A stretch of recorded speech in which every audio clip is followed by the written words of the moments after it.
संजय ने कर दिया घर वालों के सामने अरमान को एक्सपोज, दिखा दिया अरमान का लिखा हुआ लेटर सभी घर वालों के सामने। तो वहीं मनीष जी ने एक जोरदार चांटा लगाया अरमान को बच्चे को एक्सचेंज करने के लिए। यहाँ मनीष जी कहते हैं कि तुम्हारी हिम्मत कैसे हुई मेरी दोनों बेटियों का दिल दुखाने के लिए, तुमने फिर से उन दोनों का दिल दुखा दिया। तुम दोनों भाई चाहते क्या हो? मेरी बेटियों के साथ खिलवाड़ क्यों कर रहे हो? जब तुम्हारा जो मन करता है वो क्यों करते हो? मेरी बेटियों के बारे में एक बार भी नहीं सोच सकते क्या? वेल दोस्तों, ये सब होता कैसे हम आपको बताते हैं। जहाँ एक तरफ अरमान वो तो अपने बीएसपी का सच अबीरा को बताना चाहता है तो वहीं बता नहीं पा रहा है, तो वहीं दूसरी तरफ अब वो एक लेटर लिखता है। जहाँ उस लेटर को लिख लेता है तभी उसी वक्त वहां पे आ जाती है दादी सा और शगुन का सामान लेकर आती है और बोलती है कि तुम अबीर के चक्कर में मत पड़ो, वो लड़का जितना हमसे दूर रहे उतना ही अच्छा है, उसका गुस्सा देखा है। जहाँ अरमान बोलता है दादी साहब प्लीज विश्वास कीजिए, अबीर के साथ बहुत गलत हुआ है, वो बचपन से खेला रहा है। तो वहीं अब दादी साहब बोलते कि तो क्या यहाँ पे आके तोड़फोड़ करेगा? तो इतने में वहां पे अबीरा आ जाती है। जहाँ अबीरा बोलती है बोलिए ना दादी साहब, क्या बोल रही थी मेरे भाई के बारे में? जहाँ पर अब अबीरा तो वहां से गुस्सा होकर जाने लगती है। तभी अबीरा के पास क्रिस का मैसेज आता है और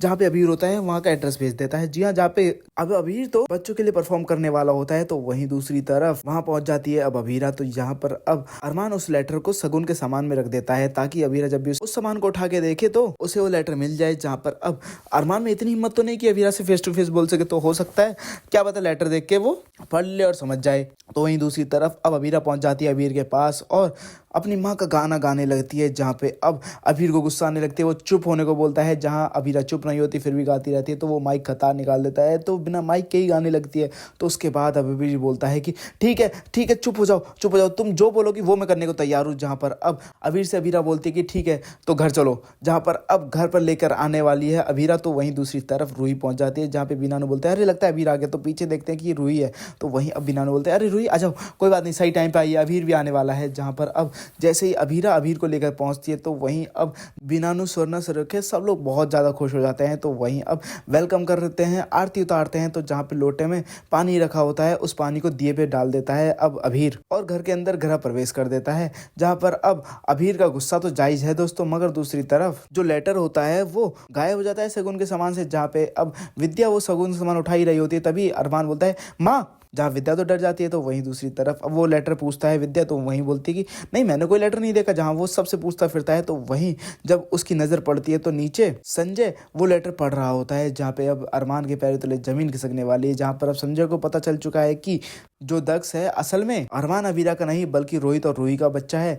तो वहीं वो सबके सामने एक्सपोज करेगा और तीनों बहन भाइयों को यानी कि रूही, अबीरा और अबीर को अलग कर देगा और इन तीनों के बीच गलतफहमियां पैदा कर देगा। जहां पर अब सबके सामने बताने वाला है संजय की दक्ष जो है वो किसी और का नहीं बल्कि रोहित और रूही का बच्चा है। जहां पर अब रूही के पैरों तले जमीन खिसक जाएगी। तो वहीं अरमान और अबीरा वो तो शॉक रह जाएंगे। तो वहीं अब मनीष जी को पता चलेगा सारे सच के बारे में। तो वो एक अरमान को जोरदार चांटा लगाएंगे और कहेंगे कि तूने ये क्या किया, मेरे दोनों बेटियों की जिंदगियां बर्बाद कर दी। जहां अबीरा तो टूट जाएगी दोस्तों। वेल आपको क्या लगता है, क्या अब ऐसे में अबीरा अरमान को छोड़ देगी या फिर नहीं? आपको क्या लगता है, क्या अब अरमान और अबीरा एक साथ रह पाएंगे बीएसपी के बिगड़? क्या अबीरा की नाराजगी उनके रिश्ते में भारी पड़ेगी? आपको क्या लगता है, मैं कमेंट करके जरूर बताएं। और साथ ही सीरियल से रिलेटेड जानने के लिए मैं जरूर सब्सक्राइब करना ना भूलें।